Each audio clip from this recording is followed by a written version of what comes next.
All right, 3, 2, 1, and we're live. Hello, everyone. Welcome to another BÖLLE Around the World talk, which, as you know, we talk to very cool people that do very interesting stuff. And today with me is the one and only Milon. Hello, Matt. How's it going? How are you, man?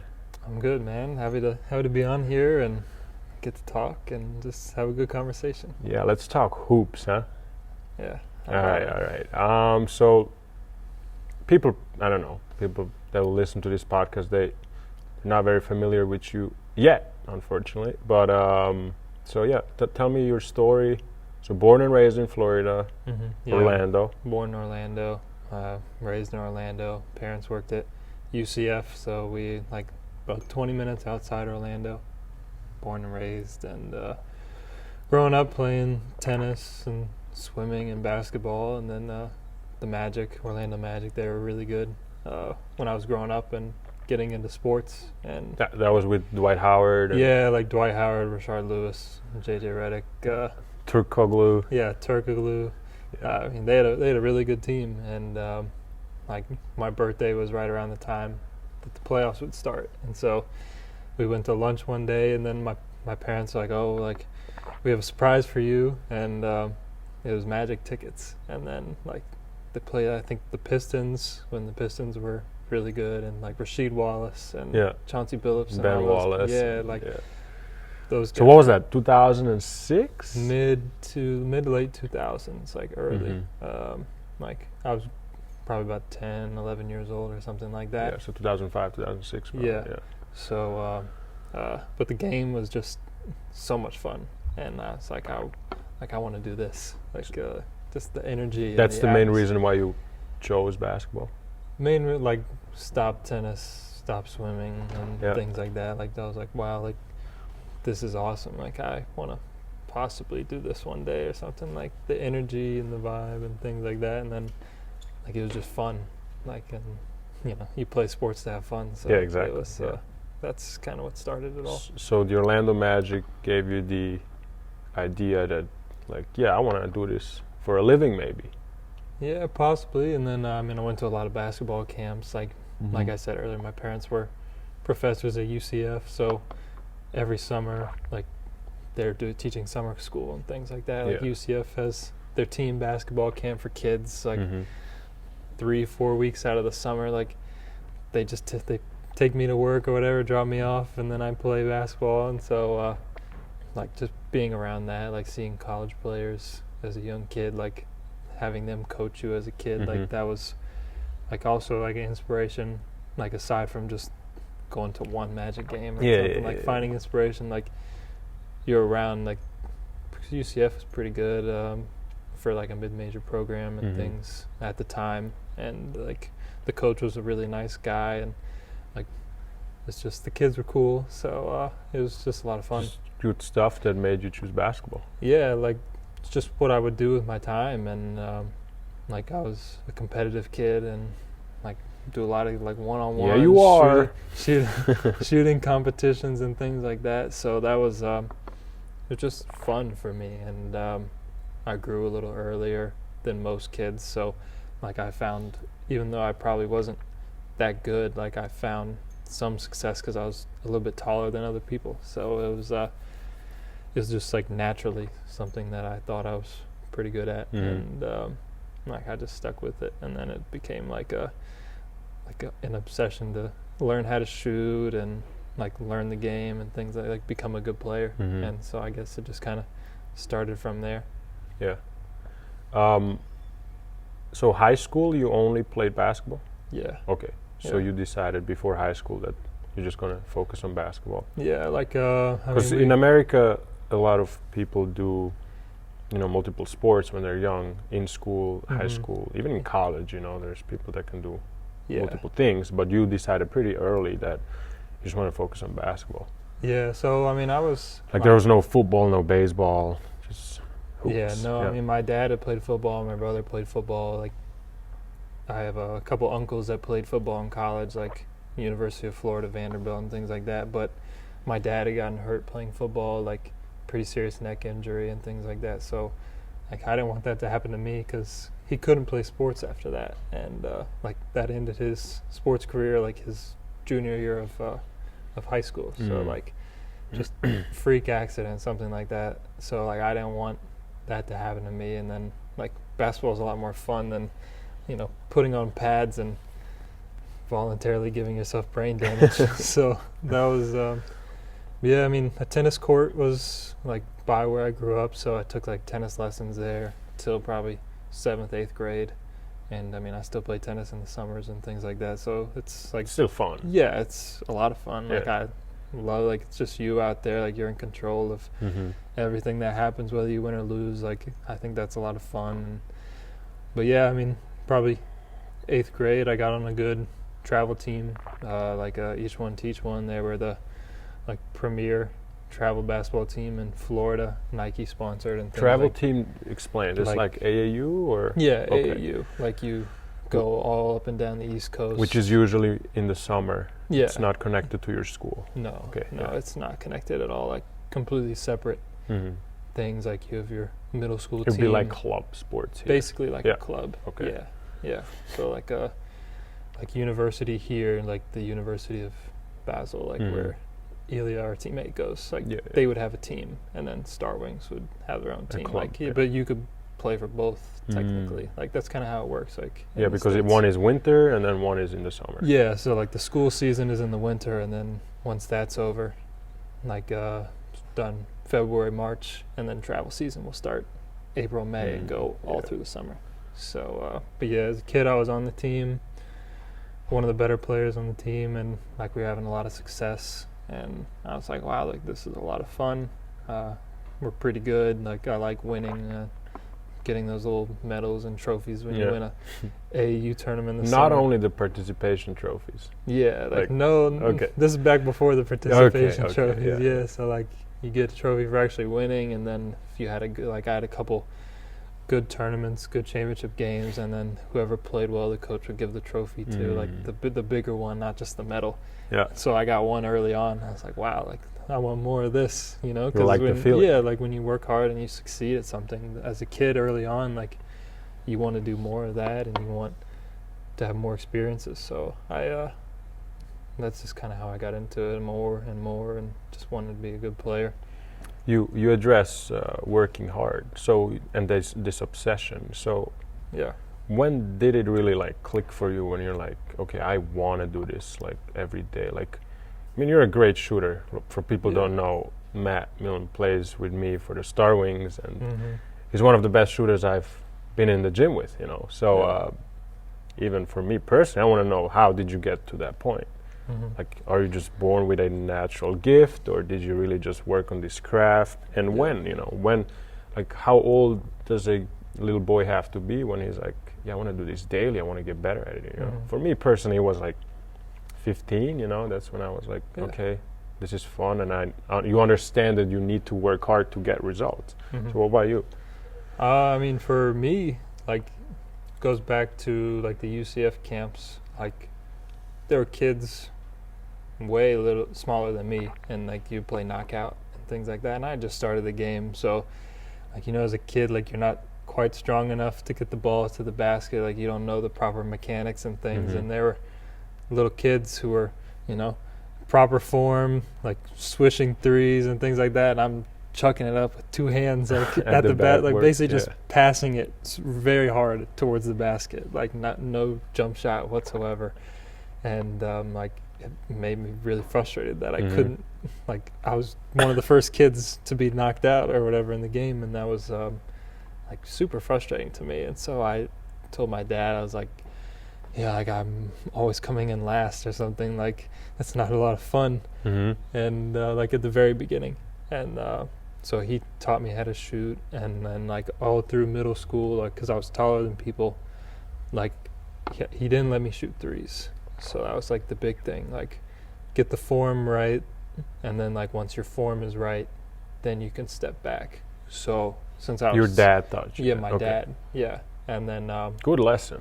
Yeah, so like it makes sense. Like don't sacrifice the form early on to try to get results or shoot threes and things like that. So But then I had a also training coach. He helped me with my shot, like just reps and getting it faster, things like that. Because I had the form, but it was once you have the form, like you got to get reps. You started shooting with your left? Sorry. Yeah. Okay. Yeah. Like you right with your left, everything is left? Yeah, everything's left. Okay. So like my mom's a lefty, so I think I get it from her. Yeah. And then I always wish I was a lefty. It looks just way better. Anyway, so yeah. when did you get to this shooting coach, or kind of? Like Probably like 7th, 8th grade. Oh, okay, alrighty. Like so that's when I started to take the game serious. So you were like 13, 14, Yeah. 12, 13? Yeah. So still not shooting threes at this point or whatever. Like even the high school line, which is, for those who don't know, like in America, like it's right at the top of the key, like probably 3-4 feet shorter than the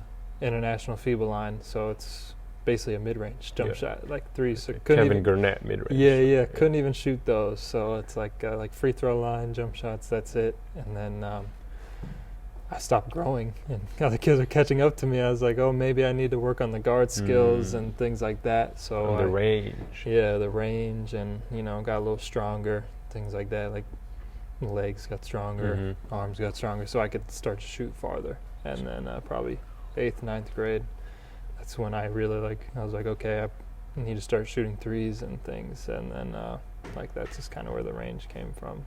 But yeah. So let me wrap this up. A guy that loves shooting threes these days, which, if I may say, your specialty, didn't start shooting threes right away when he was young. Yeah, he started close to the basket, and then slowly, with more power and strength, he added range, right? Yeah. I mean, it's kind of like a natural progression, I suppose. Like you start in close, and then but it is cool when you're younger. You want to hit crazy shots. Yeah, definitely. Like I mean, my dad was kind of strict with me a little bit. Like, I mean, and I was also taller, so I was playing the position 4, position 5. You did? Yeah. Okay. So I wasn't a guard, so like it was easier for me. So you're like David Lee back then. Basically, yeah. Yeah, and so it was easier for me to not shoot threes and just be the guy who shoots mid-range and posts up and things like that, which like I did a lot of in high school, like posting up and things, because that's like my game was. But I realized like only being 6'4", 6'5", like you're not going to be able to be a big man forever. So you gotta. Especially if you go to big colleges and so on, which you did. Yeah, and I mean, I had that drive to, want to get to high-level college and things like that. So I was like, if I'm going to get there, this is what I have to do. And so it's like just focused on those things. And I mean, it's still a work in progress, like you're always improving. So I'm just trying to, like, no one's perfect in this game. So it's like I'm still trying to get better at those things. So it's also like, that's why it's good to have a work ethic, because there's always something you can do better.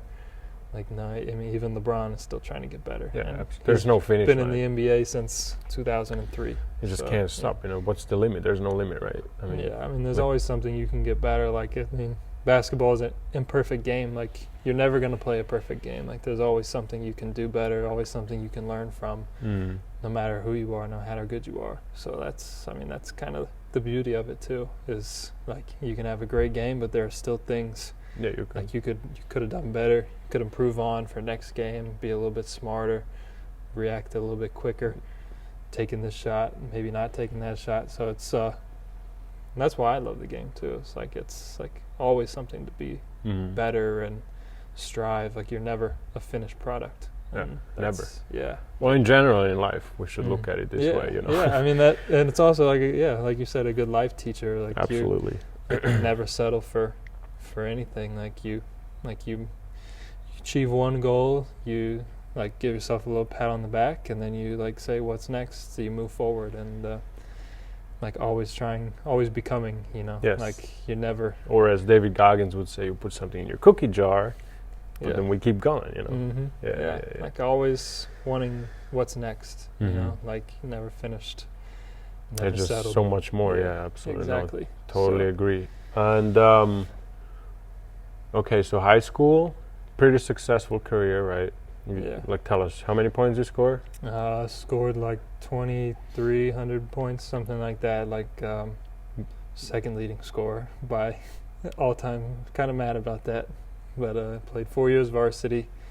Went to the final, went to the championship 3 times. Had a 4 State years. championship. Yeah, we only won once, but it was my junior year. Yeah. And first team all state 3 years after my freshman year. So sophomore, junior, senior, like first team all state, and then junior and senior year, like there's 8 classifications, like 1A, small school, 8A, like basically in Florida, there's a lot of kids. So like the 8A classification would be like a small college in terms of number of kids. So usually the better teams are 8A and 7A. Like we were 7A. So like in my high school was about the size of, it was like 2,000 kids, which is about the size of like Davidson College, where Steph Curry went. So like pretty big high school. And I was player of the year for 7A my junior and senior year. So pretty good high school career. Like my coach, I had a really great coach who trusted in me from when I was a freshman. You guys still in touch? Yeah. Okay. Yeah. He was like my senior year, he was like the Gatorade National Coach of the Year. Oh, okay. So out of the entire country, he was the Coach of the Year. The best high school coach. Yeah, like the best high school coach. Wow. Like as voted by, I don't know, coaches around whoever is in charge of that. So like a guy who believed in me, guy who trusted in me to be a better player. And I think that was huge for my development, because like when you have a coach who believes in you from a young age, like you kind of take the responsibility to be a good player and like want more. And I think that really helped me, like getting recruited by colleges and getting noticed, because from freshman year, like I was trusted to become a good player and like have that drive to like win games and like be successful and things like that. And care. Yeah, like really care about, like, I mean, when you're from an area and you go to local high school, like you play with kids you grew up with and things like that. So like it really, it's like where you like pride and like that goes in, like high school rivalries, like you playing against the kids you grew up with. You want to be better than them and things like that. So that's that was a lot of fun. I mean, that's some of my best memories in basketball are from high school. Like just because you're playing with your friends from when you were a kid, like the kids you grew up with. Yeah, from your neighborhood. Like kids you grew up in the neighborhood with, like youth teams to just everything, hanging out, and then you win a championship in high school with those kids. Like it's a lot of fun. So yeah, but high school, it was great times. Great times. Yeah. Well, I remember you told me, I mean, before that, like in Florida, how many people scored that many points in high school?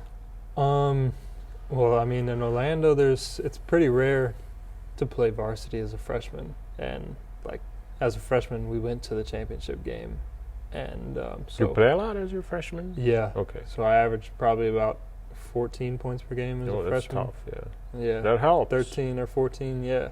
So I mean, like, coach trusted me early on. Like, we had a young team.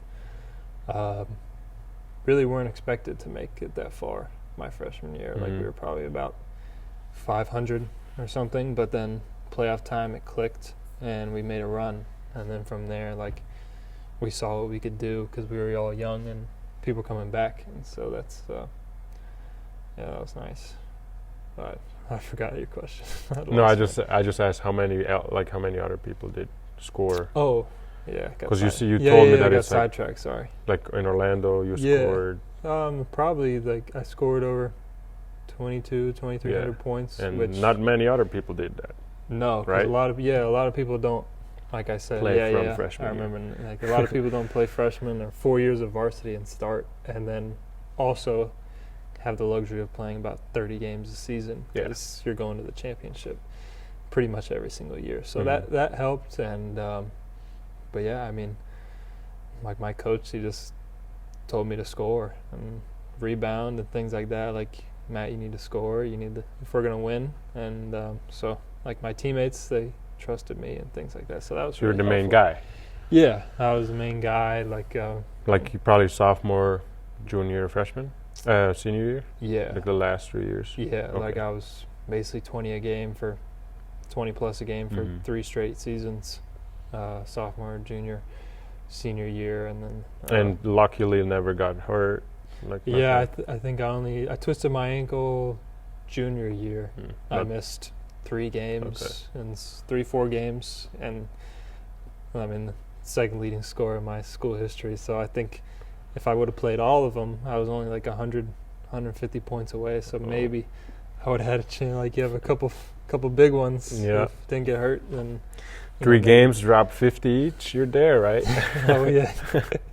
Yeah. So maybe it wasn't as realistic as I think it was, but I was close. Yeah. So, but yeah, it was. And all these points and that success in during your high school years, that made you seriously consider the jump to college, right? And not only to college, but to major D1 schools. Yeah. And then so your senior year, you probably get a lot of invites, or like how did that happen, the recruiting? You said your coach helped you. Yeah. So I mean, in America, the recruiting process starts actually pretty early. Like in terms of, like there's always schools that want to get the jump on getting kids early. So my first offer actually came my freshman year, or after my freshman season. Like that summer in AAU, I had a good summer with the Nike team and things like that. And I remember it was Georgia Southern. Like their coach came to the gym, and first time I had ever met him. And then after the practice, he's like, "We want to offer you a scholarship." I was like, Your junior year. "No, going into my sophomore year." Already. After my freshman season. Oh my God. Yeah. So I was like, And Georgia Southern is. it's not a bad, yeah, like it's Division 1 in America, so like all Division 1 teams have good players, Right. and so I was like, wow, like this is awesome, like you're a kid, you always dream about getting that first offer, and then from there, like that propelled me into having a good sophomore year. And that summer I played up like a age division in the summer, had a really good tournament, and then basically from there I just got pretty much all of my offers from that summer, because I was playing against guys who were getting ready to go into college, who colleges were seriously looking at, and I was a younger player playing just as well, if not better, than the top guys in that age division. So a lot of my offers came from there. Then When you get an offer this early, this offer basically stays until you decide, unless they take it back because. yeah, or like some situations, like some kids will commit, and then they only have X amount of spots. So only 3 players from that team are going to graduate. So when they're recruiting, they're only going to get 3 commits, And so that's how it could take away if you wait too long or things like that. That's kind of how it works in America. Yeah. So when did you commit? So I committed. Or like what was your decision? Like what were your thoughts when did you decide? Like what? Yeah, I mean, I decided. So normally you play, like your junior year, you play that summer because that's the last time you can play travel basketball. And so, like I got hurt, like at the beginning of it. So it's like July, like they call it the live period and things like that. So I got hurt. Was your ankle or? No, it was my groin. Okay. Like messed it up pretty bad, like trying to dunk and things like that. The usual. Yeah, white guy trying to get really athletic, he ends up hurting himself. So that happened, unfortunately. And so basically the offers that I had from my sophomore year and up until that point, like I didn't get any new ones. And so but I still had a lot of really good schools, like good opportunities, good programs. Like, for example? Like Stanford, Florida State, Harvard, Creighton University, Davidson, like BC, where I ended up going. There's a lot of Ivy League schools. Yeah, I mean, my parents. Smart kid, huh? Yeah, my parents were college professors, so like academics were really important in high school. So my GPA was top notch, because if you come back home and you tell your parents who have doctorates and 3 degrees and are teaching at a college for a living, like you come back and say you got a B, then they're mad, because like their whole focus is on education and things. So I mean, I think that helped me with recruiting. Oh, absolutely. Like, There's academics were not a question. Like, how many kids do not get recruited because of grades? yeah, I mean, there's a lot of, like, especially being overseas now, like, there's a lot of good players who, like, either ended up having to go junior college at first or went, like, low Division I, and because, like, they didn't have the grades or To things. go like, right away. Yeah, like, great basketball players. Mm. But, like, they, for whatever reason, like, didn't have the grades or weren't able to, Get excel in accepted by whether that's bad teachers, bad environment, or just like Mm. no one around to tell them, like, hey, this is really important. Yeah. And but yeah, so I mean, my parents just put a big emphasis on that, and I think More than basketball. yeah, Like if you have a bad game, it's okay, Maddie. But if you have a bad final, it's ass whooping. yeah, I mean, bad game, it would be my dad who would, because he played sports and Okay. things like that. But my mom, who's the academic, she would have bad game, she's supporting and things like that. But bad grade, you don't study. Both are mad. So Okay. so you had to Double trouble, yeah. yeah, you had to do academics pretty seriously. Okay, so I mean, perfect high school, right? Time, Yeah. good grades, Yeah, good perfect grades, good good basketball. basketball. Like, things were and then you. clicking. You could Yes, say. Yeah, we can like, definitely say that. And then, so you're looking at this with your family, with your coaches, like what is the best fit for you, and then you decided to go to Boston College, right? Yeah. So, I mean, I really wanted to go to Stanford, which a guy who played same travel program I played with, he was at Stanford. So same coach, same connection. And it's kind of funny because that coach who was at Stanford ended up being my coach at UCF a couple years later. Oh, wow. Yeah, to finish my last season.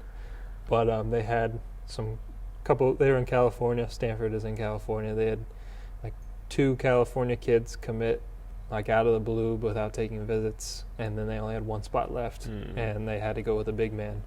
So I missed out on that, and like academics were really, really important to my family and to me at the time, because that's what's been stressed as important. And with Harvard, I was also looking really hard at Harvard, and like the Ivy League, I don't know if you know, they don't do athletic scholarships. Like it's like I did not know that. Yeah, like so everyone who goes to Harvard or As Princeton, academic. Yale, like the only way you can get a scholarship is academic or need based.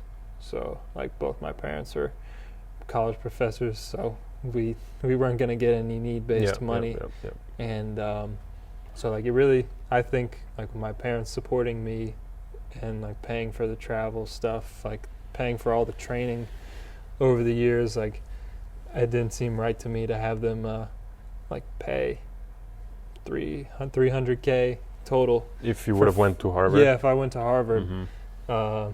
even though I mean it's Harvard, Yeah. but like $300,000 in debt when you can go to other good academic institutions for free. If you're able to get a scholarship, it just seems like a no-brainer. Yeah.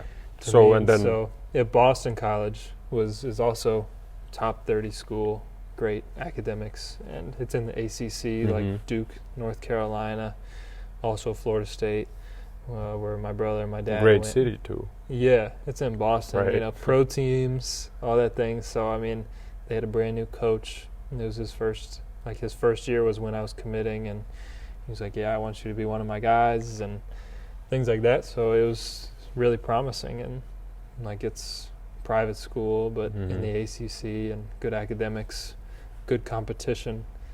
So and then a chance to make the program good again, win games and things. So that's ultimately why I decided to go there out of high school. Just like it was the combination of the sports, the basketball, which you can play. You can go to Carolina, play Duke, play at Duke, play at Syracuse, the Dean Dome, 70,000 people to watch a college basketball game. Like those opportunities were like just seemed too good to pass. Yeah, absolutely. Yeah. So it was at the time it seemed like the best decision. And So you go, you make that jump. Yeah. How was your off season? So before we moved to college, what was your, so you decide BC, Boston College, and then your summer? Yeah. Like what's, like we have Yafet on our team. He wants eventually to go to college, or like any high school kid listening to this that is still, trying to make this jump. Like, how do you prepare for your first freshman year? Even if you go redshirt, you still want to show everybody there that you are the real deal. I mean, even when I made the jump to a Division III school, like you take this off season especially, you take it like probably the hardest or the most serious ever. Yeah. So I mean, definitely for me, it was like that. Like, like summer basketball. I mean, senior season is over. There's no summer. It's like you don't have to worry about getting ready to play games. Like, all you have to worry about is lifting and getting up in the morning, going and working on like your individual game with a trainer or something like that. So for me, it was like getting up before school, 6:30 or whatever. Get to the gym at 7, work out for an hour and a half, and then you do school. And so that high school in America, you're done 2:30. So after that, go to another workout, either lift or shoot again, and then like you're in bed early because you gotta get up at 6:30 again the next day. So that's basically the process. And then at BC, they had us there for both summer sessions. So from May until August, you were there. I was on campus. Yeah. Wow. Like so you graduate from high school? Yeah, I graduated a couple of days later. I'm at BC in Boston. In Boston. So, and then once you get there, it's 7 a.m. lift every day, Monday through Friday. You sore in parts of your body you've never been sore in your life. Like you did your legs, you can barely move your legs, and you're doing squats again the next day, and things are like. And then the pace of college workouts are so much faster than anything you're used to in high school, because you only get a certain amount of time on the court. Like the NCAA says you can only have three hours max per week on the basketball. With a coach. With a coach, yeah. So see, like at Division III, you're not allowed to practice. Really?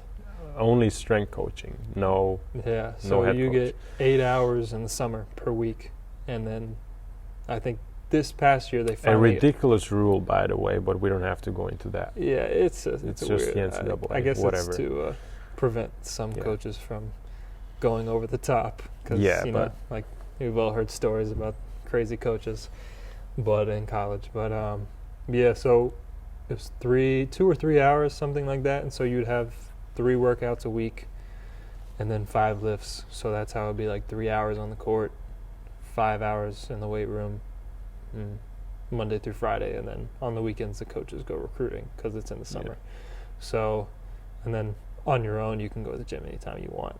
But like so since you only have 3 hours with the coaches, like from like they put 60 minutes on the clock, like you warm up before on your own, and then the second, like this, say workouts at 2, from like on the dot, once 2 p.m. starts till 3 p.m.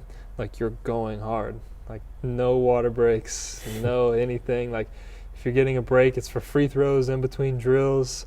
Like if you miss one, you're running, like you got to make 2 for 2. So just and then like in high school, you're not used to that intensity. So like for that whole summer, it just like the game felt so fast, and like, wow, like there's just a whole nother level to like this basketball thing, which I mean, for development, it's great, but like at the time, it's tough, like you really gotta want to do it, because you gotta love the grind. Yeah, and this is I think this is always the thing that starts separating people. Yeah, it's like you search for gold, and then you see, who is tough. Like as a kid, you're like, I want to go Division I. Yeah, but then you really see, you gotta taste the dirt, right? You gotta see what it's all about, and exactly. Yeah, it's not fun. No, you really, I mean, to be successful at it, like you really gotta want to do it, because like the workouts themselves that are mandatory, like you'll be tired from that, but the best players in college, like they're not, like, they don't stop just at the workouts. Like, they go No. back to the gym at night, and you have to take care of your body. You got to get sleep, and you got to go to class too, because like the best programs, like, they have people who check if you go to class. Like, it's not like coach can just say like, hey Vid, how was class, and you say, oh, it was good, but you didn't go, you know. Like, there's a manager and things, like guys who want to be coaches one day, they volunteer to help out with the program, Get and so notified if you don't go. yeah, and like stuff. the coach says, I want you to check on Vid, see if he's going to class. And then if you say there's one day you didn't go to class and they're checking on you, like you have to be up at 5. Like at UCF, we call them 5s at 5. 5 a.m. you got to run 5 miles. Oh my God! If you Because don't- if you didn't If go you to don't class. go to class, yeah. If you're late, That's good. if you're That's late good. for a tutor, if you're late to a practice, late to class, 5s. 5 at 5. No exceptions.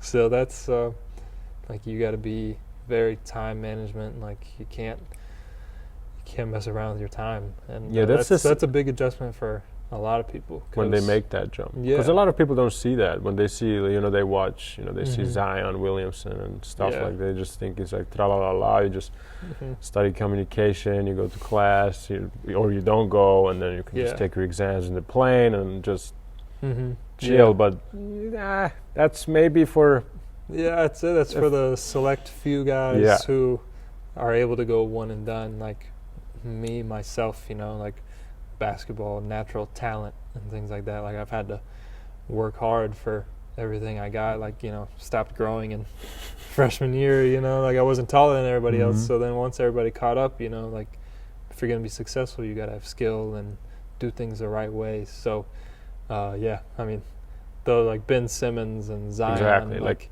those guys, you hear stories about how they don't go to class, or guys at Kentucky just do the minimum, or things like that. But they know Like- they will receive a couple millions later, so Yeah, it's like, fine, I mean, if you're a projected lottery pick, then Exactly. it's no big deal. but for the majority of others, all NCAA, percent, 90, 90, maybe even yeah. 99% of college athletes, like, it is completely different. Like, It you is gotta, stressful. You have to be smart. You have to make the right decisions, time management, Mhm. food. Yeah. I mean, there's so much going yeah, on. because I mean, they say like you. Then if you go like you to a good academic school, like you Yeah, it's even actually, tougher. and you Yeah. need to study. And, Yeah, you have to study, and like you're, like the other students there, like they don't have practice, they don't have lifts and things. Like, they can devote all their time to study. to getting good grades, Mhm. and then like you can work as hard as you can. No one really knows like the path that you'll have in basketball and things like that. So like, you got to prepare for when basketball is over too. So you got to try to study just as much as those kids, because there's only so many A's that the professor can give if Exactly. you go to a good institution, like because they want to keep the grading scale a certain way. So like the Can't be too yeah, easy. like so the school stays a good ranking and Mhm. things like that. So like, you really got to put in a lot of work if you want to do both, like No, absolutely. like, it's really easy to slip up, and you put in a lot of time, like exams in college basketball. That's why a lot of, like, in December, there's really not a lot of games around exam time, because like, you have to During, like, study finals so week and much. stuff, Yeah, yeah.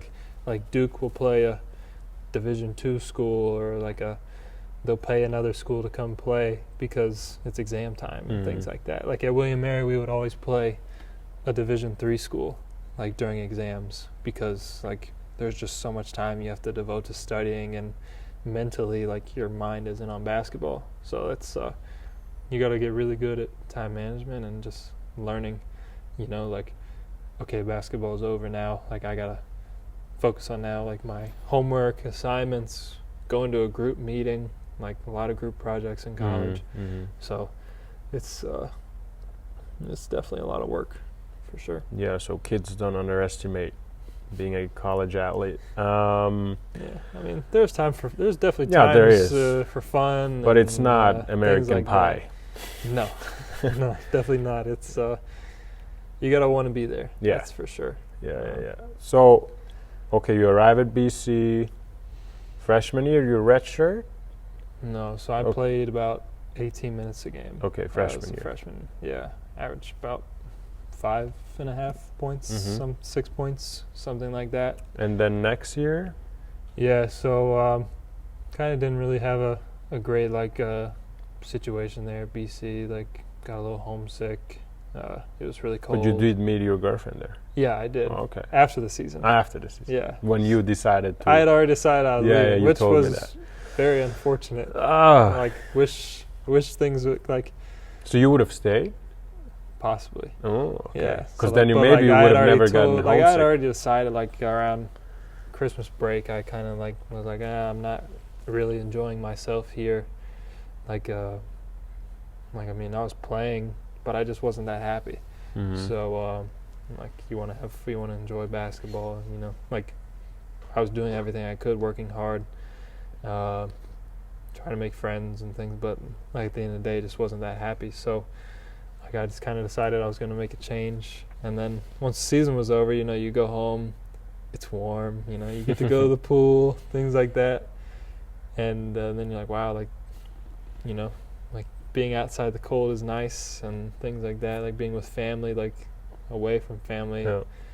And if you don't have that environment in college, it's tough. So I kind of decided I wanted to make a change. And freshman year is hard for anybody, but looking back, maybe could have done some things that could have helped differently. Now as you're 5 years removed from that, Yeah, everybody's smarter now. Yeah, you live and you learn and things, but I didn't enjoy it that much. And so I decided I was going to transfer. And then I met my girlfriend. So that was unfortunate, having to do the long distance and things like that ever since. But so I went to William & Mary, which was in Virginia, really good mid-major program. Is Virginia closer to Florida? Yeah, it's about a 2-hour flight. Okay. So driving 10 hours, which is a lot for, you think of Switzerland, the farthest drive is from 3-4 our hours. game is 3 hours from Basel to Lugano. That's the farthest we have to go. But and then I'm just going from home to my school, that's 10 hours of driving. And you've driven that? Yeah, yeah, because you have a car and things. Yeah, it's like a weekend trip. Yeah, in America, driving is long distances is so normalized. People will pull all day just driving. So, so went to William & Mary. Really enjoyed it.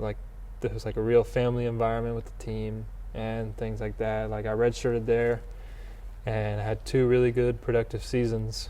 My sophomore and junior year there, and then we unfortunately didn't. We had expectations my junior year to win the conference and things, and we came up short. We got upset in the first round of our conference tournament, and our coach got fired. And so then we had a mass exodus of people on the team leaving. We were going to have everybody come back. You had a good sophomore and good junior year there. Yeah. You average 13 both seasons. Okay. Yeah.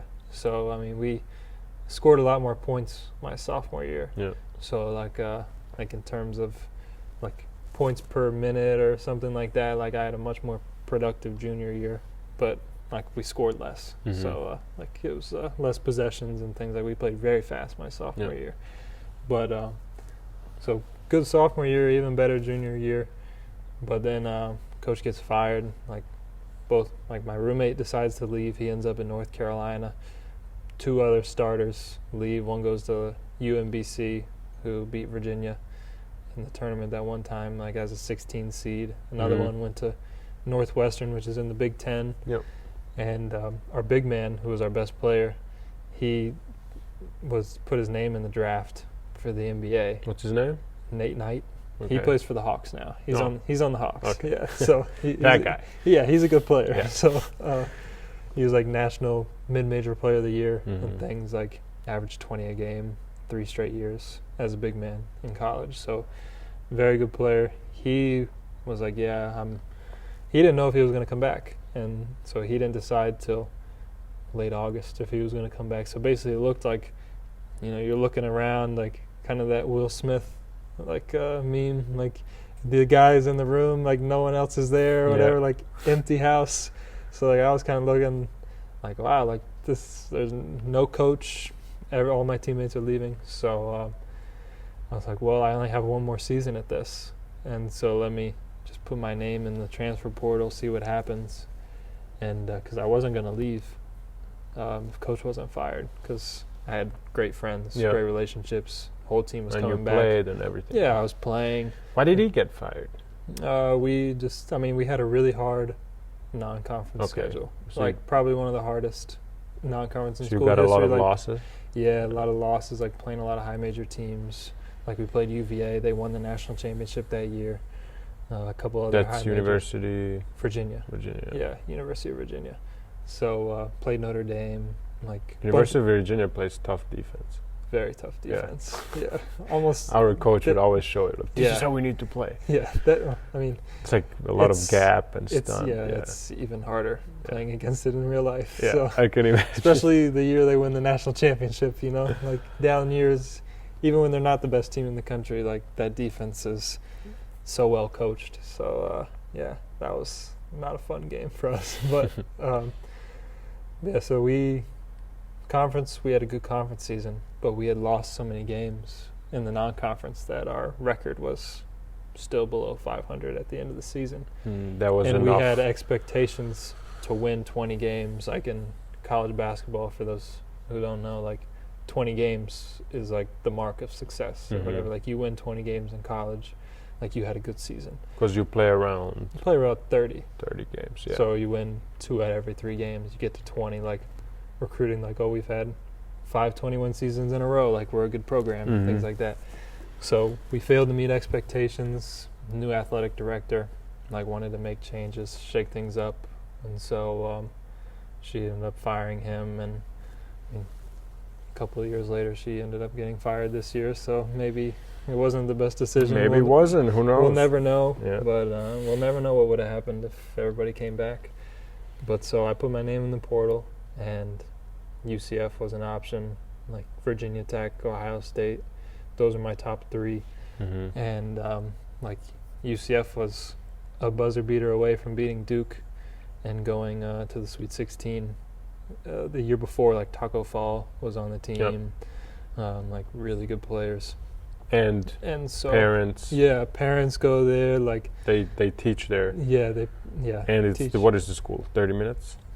Not even. 12, Not even. Like from my house to get to the gym, it's 12 minutes. Okay. Driving? Yeah, driving. So, like being back home, the program is on the rise. Like went to the tournament the year before.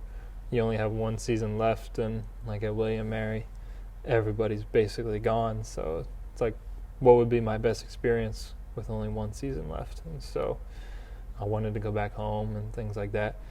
And I mean, the grad program I was in was good too at UCF. Like because you graduated your bachelor, like you got your bachelor's I graduated degree. Business and finance and data analytics at William Mary. So I had my degree, could go play right away.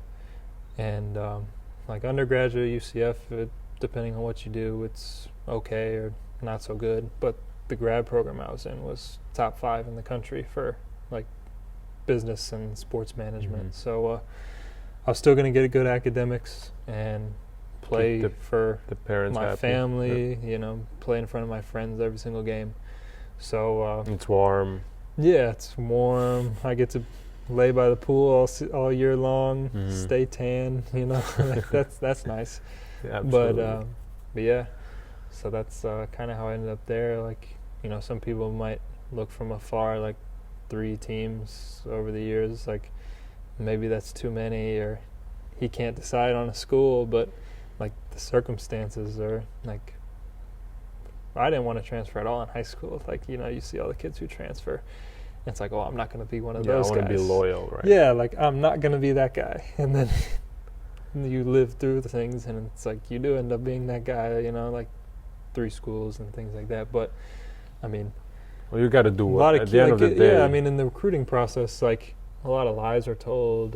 Like you expect things will be this way. Like they don't tell you, like the dorm you're going to be living in. They show you the nicest dorm where seniors get to live, but they don't show you the freshman dorm and things like that, and like how cold it is in the winter and things like that. They lie about what? The Fahrenheit, the degrees? Yeah, like, oh, it's not that bad, and like, but when you got to walk 1.5 miles from your freshman dorm to the gym, every single there and back, and it's negative 10 degrees outside. Like, that's tough. Yeah. You know, but and then like things.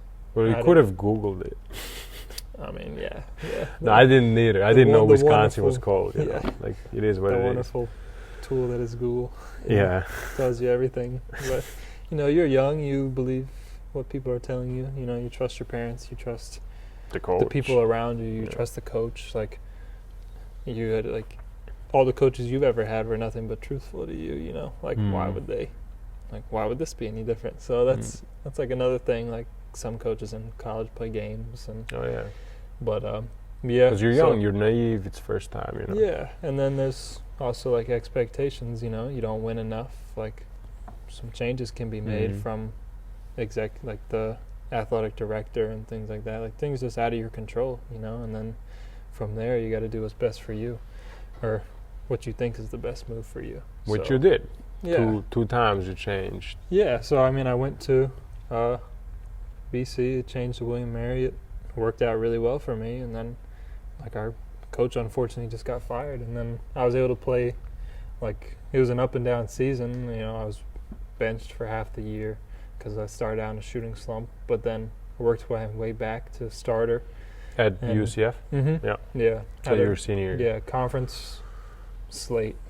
Had a really good conference year. Like, I played well, averaged about 10. I mean, we didn't score a lot, so that was a pretty solid number for how many points we scored a game. And like, my family got to see me and things, so it's I mean, we're still a nice senior year. all different experiences, you know, like things I've learned and lessons learned and things like that. So that's I mean, I don't think I would trade it, you know. Like, it's no regrets. No regrets. That's good. Yeah. So it's every stop, you know, taught me something different.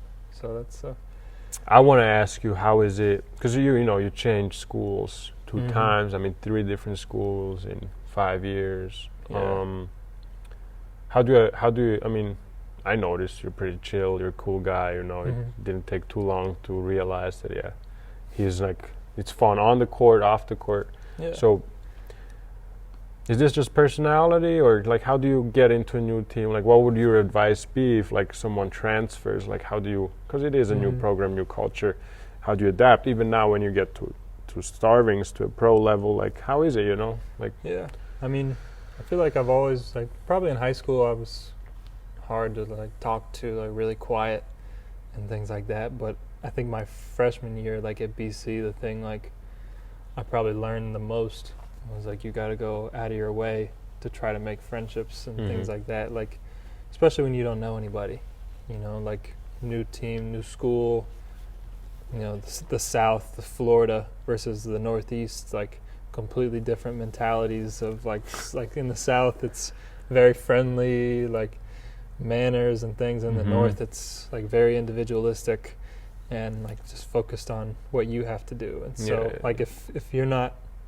actively trying to find friends and things like that, like people are going to stay to their group. And so like that's something I definitely had to learn. Like, I mean, it's probably too late by the time I learned it. Like, it was only once I went to William and Mary and went out of my way to try to be good friends with my teammates. Like, they were great guys, so that made it easier. But like, only then like did you realize, like, like you, new place, going in a new place, like you really got to try to be friends with people and get to know them, like where they're from, their family story, like just become genuine, like be a genuine person with them, like not like this is a real friend, like you and me, like it's a real friendship, you know, like we hang out outside the court, like we go to the mountains sometimes like together, like to just see nature and things. Like, it's not like a contractual relationship where like, oh, I'm only friends with you because I want you to pass me the ball, you know, or like you're friends with me because you want something out of me. Like that's not how you should do things. Like, so that's definitely advice that I would give, is like whoever you're with, like just be you, and you know, try to be yourself to other people, and then like for the right reasons. Yeah, like don't just be fake. Like be in it for the right reasons, and like it'll make your time better. It'll make other people absolutely like you better. And then like, I mean, the biggest thing, like no matter where you are, I think, is like the people you're surrounded with. It's like if you have good people around you, like I haven't seen my family here since August, and I haven't seen my girlfriend since September because of the coronavirus. Like no one, I can't go home, they can't come over here.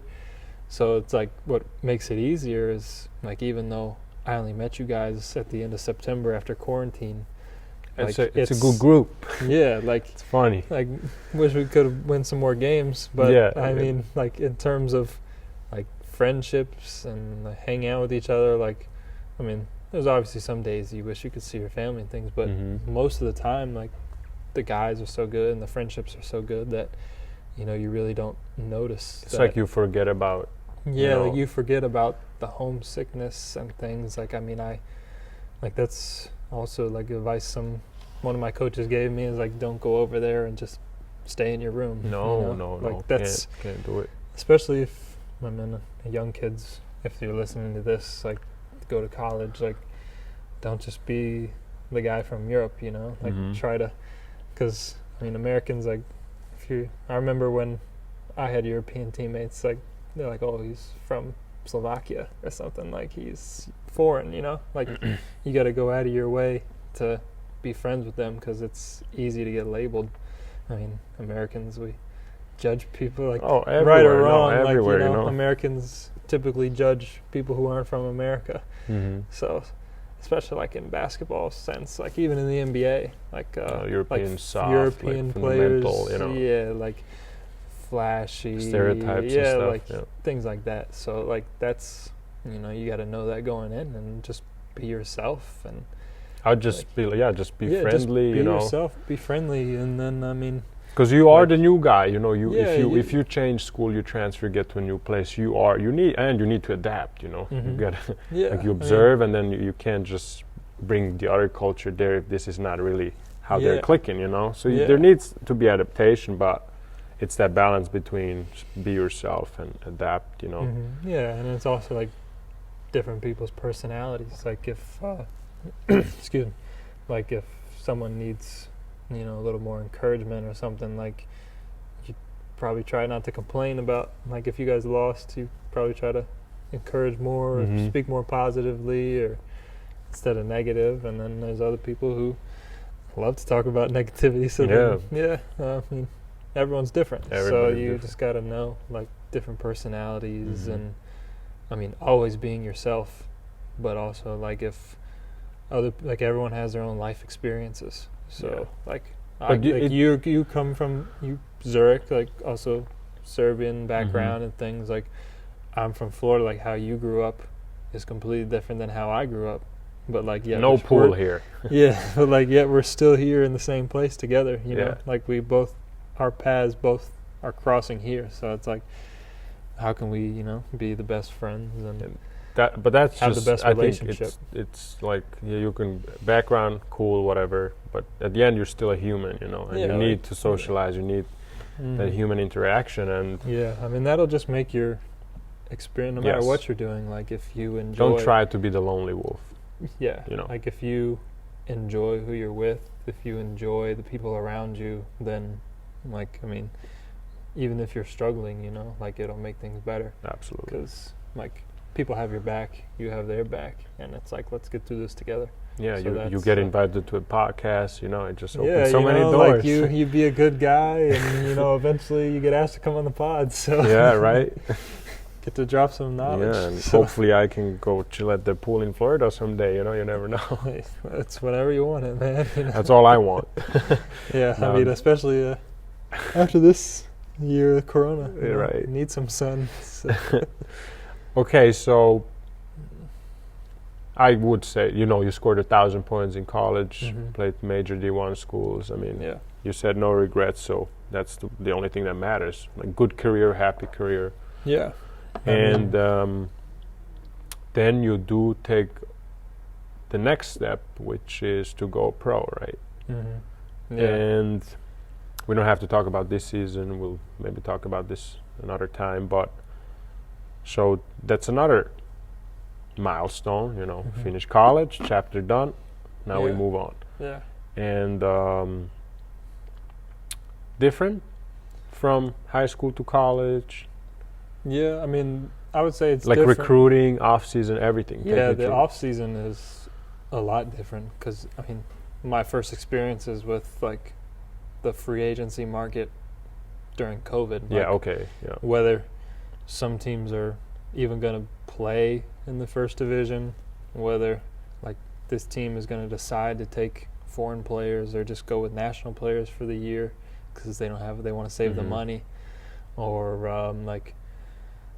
like there's a lot of guys who weren't able to get jobs that are really good players that I know that are sitting at home and things. So my agent, Mike Carlson from last time we had on Bill Around the World, he Yeah. was one of the guys who had to wait.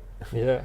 So like it's like there's a lot of good players who still are waiting. So like it's like my agent, it was because normally you decide probably June, July, like where you're gonna go, and it was like late July, and I was like, where have you heard anything? And he's like, no, the market's pretty slow because a lot of teams, they didn't know what the budgets would be. They didn't know like sponsors, whether fans fans would be allowed. So it's like, well, how much do we really want to pay some foreign players to come in, and if there's if we're not getting any money from tickets and things like that. So like all those factors were, especially as a rookie, like that's kind of tough to learn. But you learn about the business side of everything really quick.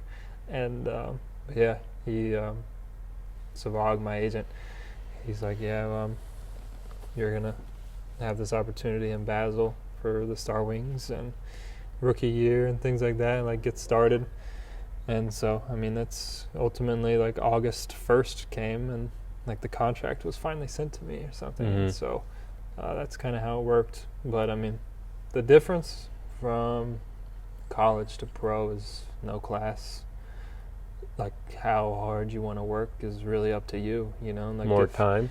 Yeah, way more time. Like you have nothing else to worry about but basketball. And so like try to learn another language, because you have so much time. Or are you learning German? Not German. I'm trying to learn Italian. So because I have a little bit of background. Like my girlfriend's sister lives in Florence, so like that's if there's a common language in my future family, maybe then it would be Italian. So I'm trying to learn that. And watching a lot of educational videos on YouTube and things like that, just trying to keep the brain engaged, like not just on basketball, because there is so much time. Yeah, there's so much free time, especially with COVID and things closed. You like there's a lot of downtime. Like if practice at 6 p.m., I could theoretically sleep until 4 p.m. Like other people do. Yeah, like some guys do that, and then go to practice, eat, go to sleep, and just do that every single day. But if there's more about life. Yeah. Right. So I mean, a lot of downtime, but if you really want to be good, like especially in Star Wings Club, like one coach, like if you want to go to the gym and get better, like you got to do it yourself. So that's like hard work and like drive and things like that. Like you really learn. I feel like you learn a lot about yourself when you're over here and have so much time to learn and like do what you want. Like especially with no family, no girlfriend. Like your responsibility is to the team and to yourself. Like making sure you're as prepared as possible and for the games and for the team and the club, and also like maybe expanding what you know for the future. So that's the biggest difference. Like you're not studying for a test, like you're studying for yourself. Yeah, for life. For like life, right. Personal finances, like maybe what you can do to set yourself up for future success, like trends and things like that. Like stocks, like GameStop, all this stuff. Oh yeah, if you're into that stuff, right? Maybe there's just so much more setting time up to your grow. Own podcast, right? For example, So, there's just more time to do and grow. Just in other things. More time overall, just to expand what you're capable of and what you're interested in. I think that's the biggest difference. And then I mean, coaching style and like the Obviously. European game and the American game are a lot different. So Mhm. adjusting to that is also like something. But I mean, What do you think about the level? I mean, it's Like, do you play against players that you're like, oh my god, this is something I've never seen, or like, is I it more mean, like, physical? Like, I would say like there are like off the ball, it's probably a little more physical, and then like in college, even on the ball, like if you touch somebody, hand checking. it's a hand check. Like Yeah. that's a foul. Like, but you drive, like some guys might give you the forearm, like veterans and things like Mhm. that. Like maybe they're not as fast as someone in college, but like their brain, like their level of thinking of the game is so much higher. Yeah. So like just compared to college, because everyone's the same age as you, but like Milon's for 36, Lasagna, yeah. like they've played so many games in their career, like it's natural for them to Mm. like make the right reads and just be on like another level of thinking. So that's an adjustment for sure. Like thinking the game more like in a cerebral way. So like you're just a smarter player and you can take advantage of little nuances that probably like in America it's athleticism focused, skill focused. Mhm. Like if you can jump the highest, like you're a prospect and things Yeah. like that. Where in the European game, like fast breaks, most of the time, like foul. Like they'll take a foul, they'll Like stop. the smart fouls. yeah, like the smart fouls and the annoying fouls. annoying fouls. Yeah, like in America, like you don't take those fouls. Like Yeah, it's, if you do that in a it's- pickup, people are gonna. yeah, it's like get back on defense and stop them there. And then like Mhm. if they throw an alley-oop dunk, like oh well, like they made a good play, you know. Where here it's like take the foul Yeah. automatically. Like don't even let them set up. So like the game is slower. It's harder to score sometimes because you're playing a lot of half-court offense. Mhm.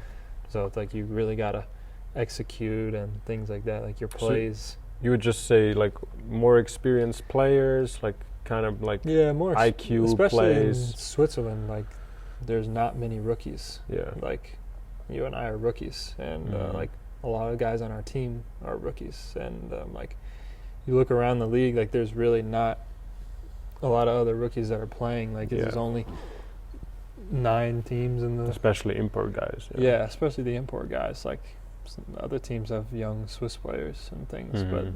like most of the time they don't get to play, and like a lot of the import players are vets from other countries, and there's only 9 teams in the league this year too. So like that, definitely experience. Mhm. That's probably the biggest thing I would say.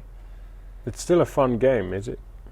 Yeah. Like even though it is a different game than college. I mean, it's still the same game. I know that, yeah, but like, it's still basketball. At the end of the day, it's still Yeah. basketball. But like Mhm. like the way of thinking the game is slightly different. Play style is some different. But I think like with my skill set, like shooting the ball, being able to make the right reads most of the time on offense, and like understanding offensive schemes and Mhm. like what you're trying to get out of a play, you know. Like the right way to play basketball, like Yeah. like passing and things like that. Like I think that's made the transition a lot easier. Like a lot of American guys come over and they think, you know, they got to score 30 points a game or whatever, but like that's not necessarily the most important thing. yeah. Like Do you realize pretty early that you can play pro ball? I mean, yeah, no, it's not the ACB and it's not EuroLeague and so Yeah. on, but you know, you get to play players that did play in these leagues and Mhm.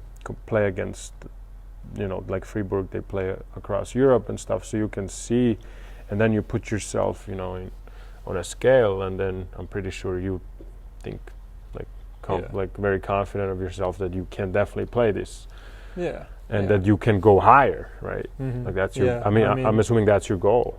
Yeah, definitely. So, I mean, I think it was the 4th game of the year. We were in Lugano and 29 points or Mhm. something like that. Like, DeAndre got hurt, so like I had to step up and things. And then, I mean, before I hurt my knee, I was averaging probably 16 or 17. Like, was tied with Dirksen in Geneva Mhm. as like top scorer in the league or whatever. Like, I think we had the exact same amount of points at the time of my injury. So, like, great start. And, like, it was probably then I decided, like, I realized, like, I'm a rookie playing against other players who have been pros for 4 years, 5 years, 10 years, or whatever. Like, we played Masano the second game of the year against, like, Dushan and Marco and those guys. Like, they're at the top of the league, and had scored 20 points against them. I mean, we lost, unfortunately, but it's like, yeah, like, maybe I actually can do this, you know. Like, you get confidence from those games, especially early on, and I think that helped.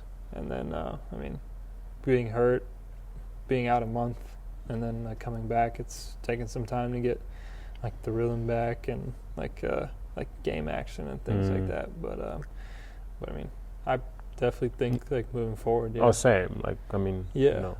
Like, I mean, I feel the same, you know. But so, like, it's just getting the trust of coach back, and, you know, back with the teammates, because I was out for a while and things. So, but yeah, I mean, confidence-wise, I definitely think I can play this game at a high level. I mean, just based on how I can shoot and things like that. So, I mean, I want my percentage to get a little better, because, you know, we've 3 different quarantines, and then, you know. Yeah, it's a weird season, definitely. Yeah, like, it's hard to, like, stay in tip-top, like, preparation for, like, the games when, say, someone tests positive, you're negative, but you have to stay in the house for 10 days, and then no shooting, no running, no lifting or whatever. Like, you got to be in the house, and then, like, oh, now you got to go play a game 2 days later, 3 days later, and you're a shooter. Like, you know, like as a shooter, you shoot every single day, and so, like, you keep the rhythm. Like, shooting to me is all rhythm. And so if multiple times during the year you got to quarantine, 10-day break, then, and then go play a game, like, I mean, that's a tough ask of someone to shoot 40%. Probably never done in your life before. Never, no. Yeah, like, exactly. it's an adjustment for everyone. So, like, that's unique, I think, about this season is learning to just be flexible. But yeah, make the best out of it for sure. And then missing a month when we were practicing because of other teams had no games and stuff. Yeah, like missing a month with my knee and your knee injury, Geneva and things. So, like, not being able to practice full speed that way, shooting, like, that's all, like, goes into the like keeping a rhythm and things like that. Like Coach loves to say, you got to keep a rhythm and things. But I mean, sure, it'll come back. You know, now we have a break and then we got a break. Last couple games, I think I'm like 5 for 9 last 2 games. So jump shots feeling good. It's just putting it back together. You know? Exactly. Yeah. So reach back in that cookie jar and we'll be straight. Yeah. Right. Yeah. So what's your, like, to wrap things up here? I mean, what is it? 1 hour and 13. Like, a lot of people dream, a lot of people talk, but not many people do.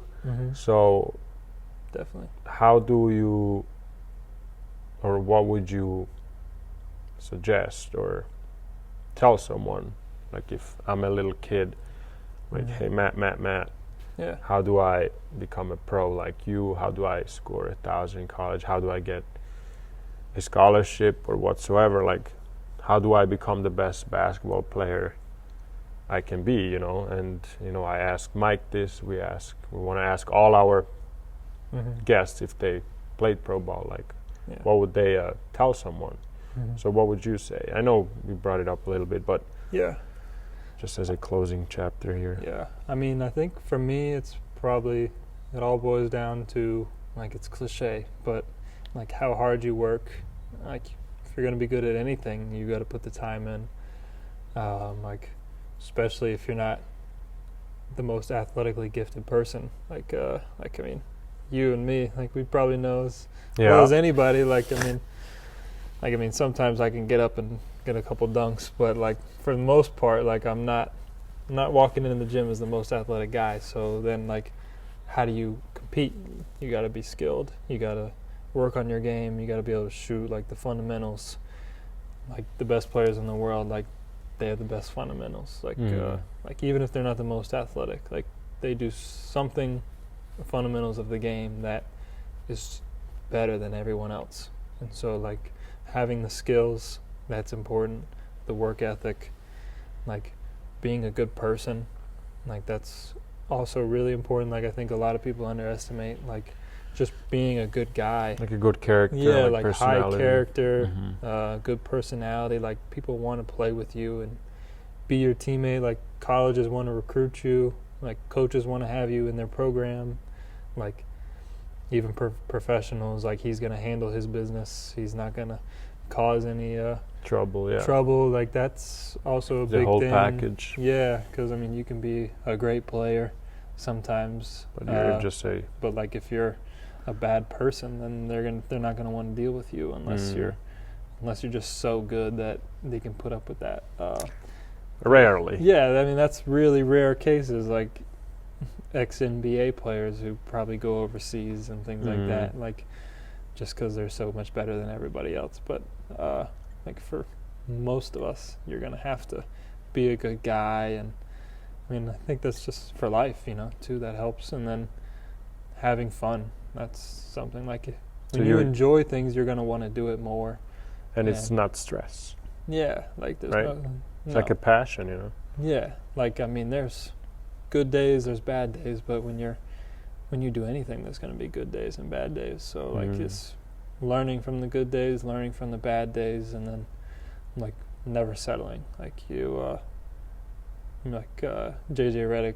I watched a video one time. Like he's one of my favorite players. He says like you've never arrived. Like you're always becoming something. So like scored 2,000 points in high school. Like wasn't the best player. Like wasn't a McDonald's All-American. Like haven't arrived. Like 1,000 points in college. Like not drafted.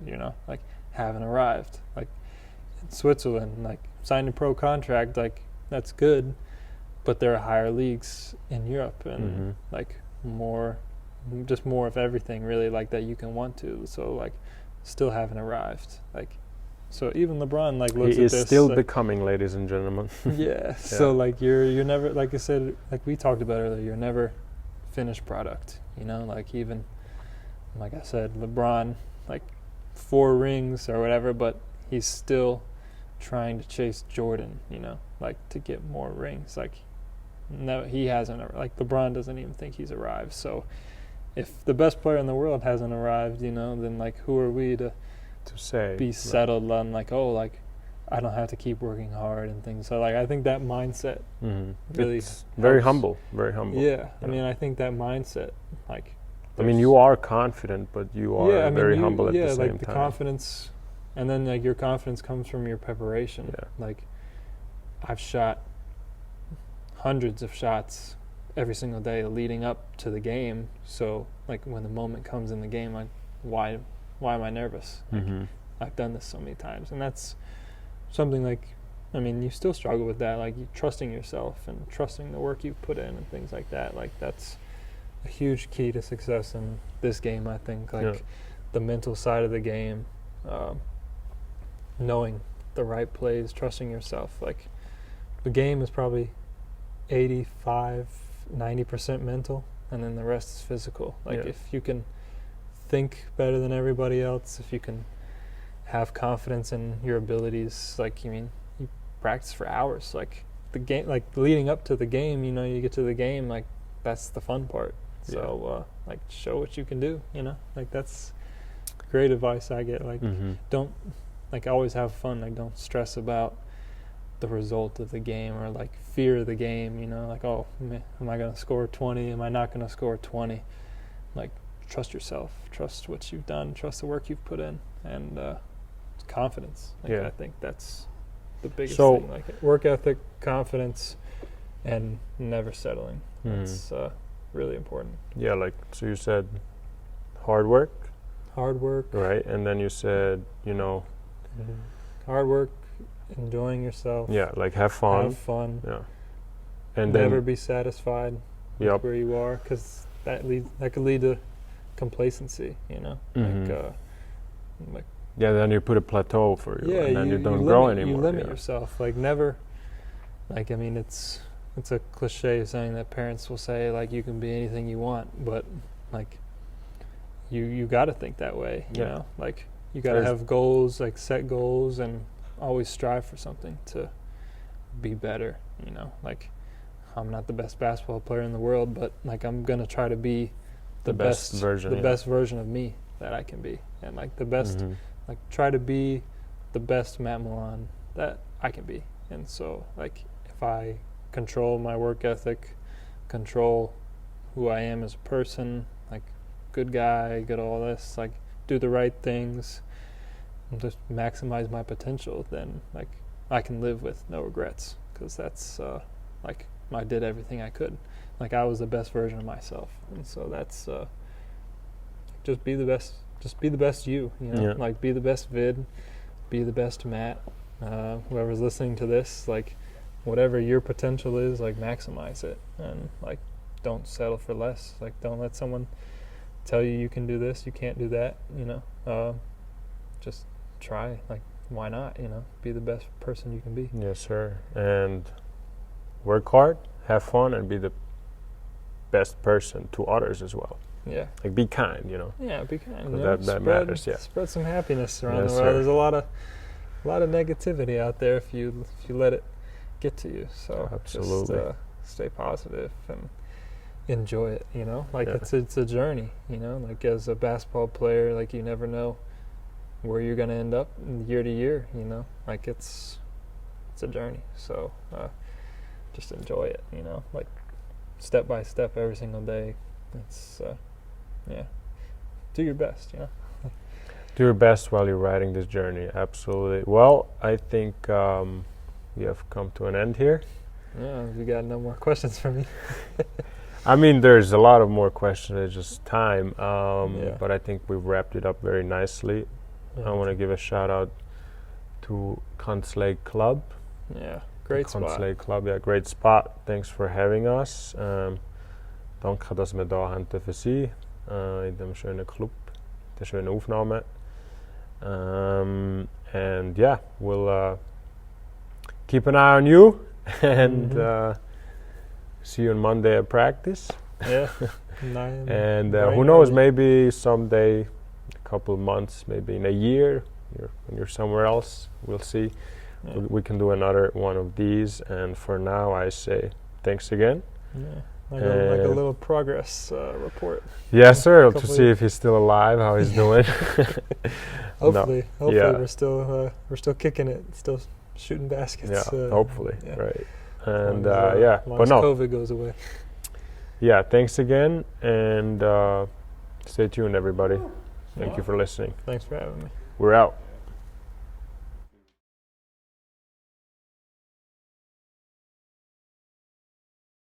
Aber Bro, Bölle ist Leben.